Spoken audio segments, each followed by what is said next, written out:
महाराष्ट्रातील भारतीय जनता पक्षाचे आमदार आणि वाचाळवीर नितेश राणे यांनी गेल्या काही महिन्यांमध्ये हिंदू आक्रोश मोर्चाच्या माध्यमातून महाराष्ट्रामध्ये दंगल कशी घडावी किंवा दंगल कशी होईल अशा पद्धतीची वादग्रस्त वक्तव्य करण्यास सुरुवात केलेली आहे।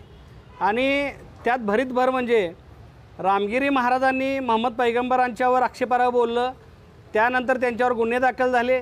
त्यानंतर नितेश राणे अहमदनगरमध्ये जाऊन रामगिरी महाराजांच्या विरोधात जर कोण काही बोलाल तर तुम्हारी मस्जिद में घुस के चुन चुन कर मारूंगा अशा पद्धतीचं भडकावू आणि द्वेष पसरावं असं वक्तव्य त्यांनी केलेलं आहे। मला नितेश राणेंना विचारायचं आहे, महाराष्ट्रात असेल भारतात असेल अजून संविधानावर आपला देश आणि राज्य चालतं, अजून तुम्हाला अपेक्षित असणारं हिंदू राष्ट्र बनलेलं नाही, पण तुम्ही आज त्या पद्धतीनं जी वक्तव्य करताय की तुम्हाला शोभत नाहीत। जरांगे पाटील साहेबांच्यासारखा सर्वसामान्य मराठा समाजातून आलेलं नेतृत्वसुद्धा तुम्हाला खपत नाही आहे। जरांगे पाटील मराठा समाजातील गरीब मराठा समाजातील कार्यकर्त्याला न्याय देण्यासाठी जीवाचं रान करत आहेत, त्यांना तुम्ही टीकेचं लक्ष बनवता। दुसरी गोष्ट म्हणजे की या महाराष्ट्रामध्ये गृहमंत्र्यांना मला विचारायचं आहे, देवेंद्र फडणवीस साहेबांना, की गृहमंत्र्याची वचक राहिलेली आहे की नाही, हा प्री प्लॅन्ड सुरू आहे का? गृहमंत्र्यांनी अशा वाचाळवीरावर कठोर कारवाई करणं गरजेचं आहे, ते तुम्ही कधी करणार?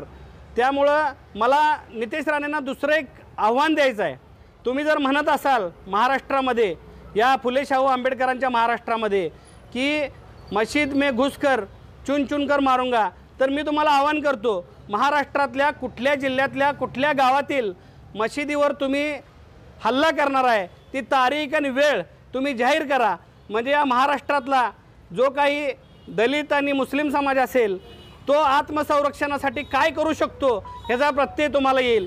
आणि तुम्हाला जर एवढंच धाडसी असाल तर महाराष्ट्र शासनानं दिलेलं प्रोटेक्शन सुरक्षा कवच बाजूला काढा आणि मग महाराष्ट्रभर फिरा, अशा पद्धतीचं आव्हान आज तुम्हाला करतो।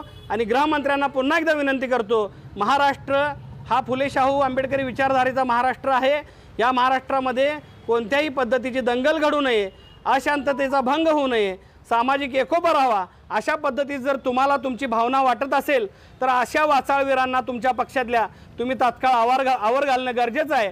अन्यथा महाराष्ट्रातल्या दलित मुस्लिम बहुजन समाजाला तुम्ही टार्गेट करून तुम्हाला सिद्ध काय करायचं आहे हे एकदा तुम्ही मीडियासमोर येऊन जाहीर करा, अशा पद्धतीचे मी आवाहन करतो। जय भीम, जय भारत, जय जिजाऊ, जय शिवराय। पढ़ते रहिए fight against criminal daily newspaper. आज की खबर में बस इतना ही। वीडियो को लाइक करें और चैनल को सब्सक्राइब कर ले, जिससे आने वाली वीडियो की नोटिफिकेशन आपको मिलती रहे।